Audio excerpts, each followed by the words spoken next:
guys, so thanks for clicking. Today I'm super excited to talk about how my son is no longer on his ADHD medication. Just to let you know, we have definitely talked to his developmental pediatrician to make sure that we are safe to do this, because we want to make sure we're safe first. And I'm just excited. So we've gone 3 weeks in school where he hasn't had any issues without being on his medication. His teacher even sent me a message saying if she didn't know him before and that he had behavioral issues, that she would never have guessed that he had them. So we're counting this as a huge win. Granted, it's only been 3 weeks. I'm sure we're going to have some rough days, but overall, I am ecstatic about how well it's worked out. So number one, said that we talked to his developmental pediatrician, and that is very important because we want to make sure that we have a plan and that the physician is aware of it and kind of agrees to it. So when we started, he would be on a time release medication. It was a pretty low dose, and it would last basically 6 to 8 hours. So typically when he was at school. So every school day he'd have his medication. And then on the weekends, that's when I said, hey, you know what? Let's see what happens if we don't give him this medication on the weekends when it's just him and me. And overall, it was great. There were always some ups and downs, but he was able to manage himself well. Accidentally, I let him go to school without his medication once, and he had a really rough day. So I knew that there was just too much going on for him to take all those other distractions and be able to focus. So we held off on that. So this was like 2 years ago.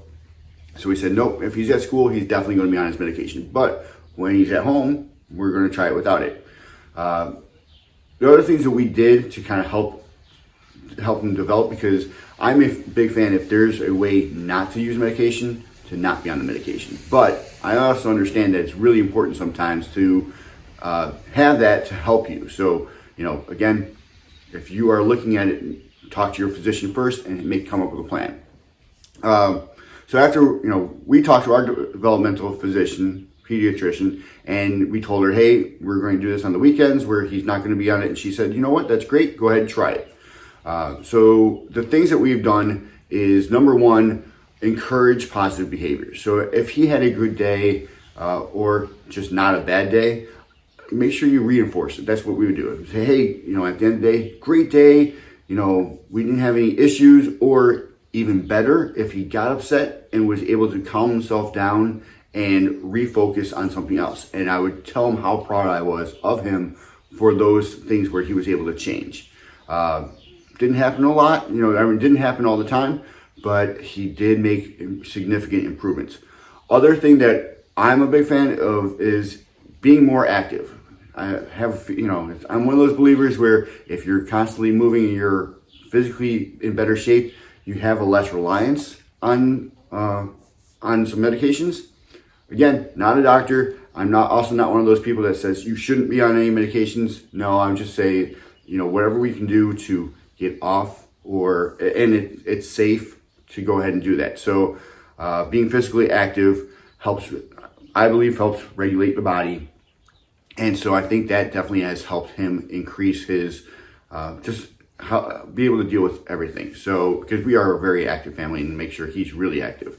So we're, always doing hockey or running around, walking the dog, playing with the dog, taekwondo, trampoline park, going to the pool, whatever we can to be active.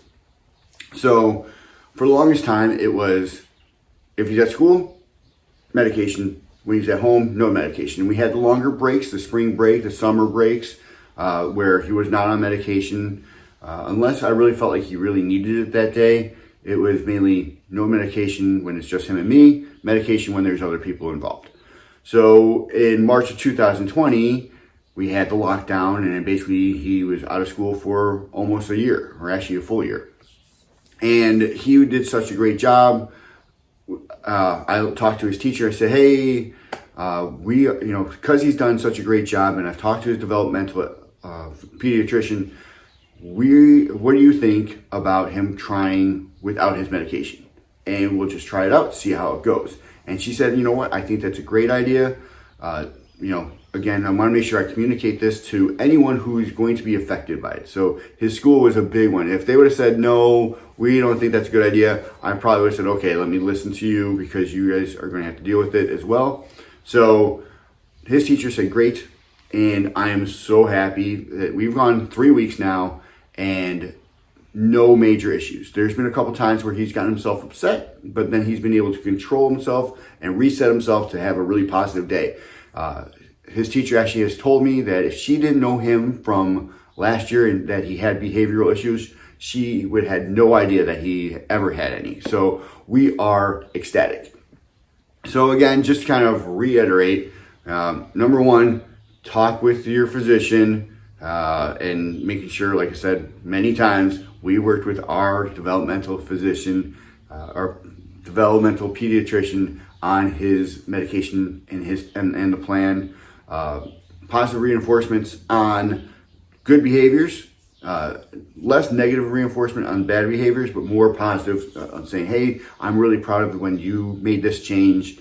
Physical activity, a lot of that has helped him just kind of rebalance himself, and that's helped him in other ways.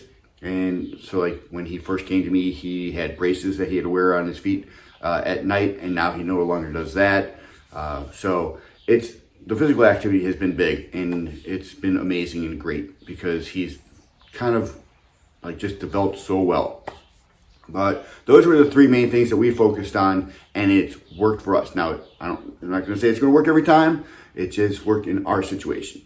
So speaking of my son, if you want to see me and him just kind of messing around, being silly, check out our other channel. It's called Silly Pots. I'll put a link up there and at the end. But for this channel, if you like what you're hearing, go ahead and hit that like button. Subscribe if you would like to hear more. Leave a comment, especially if you have any questions or if you have any suggestions on what you would like to hear about from my situation of going from a foster dad to adoption. And other than that, I hope you have an amazing day. Thanks.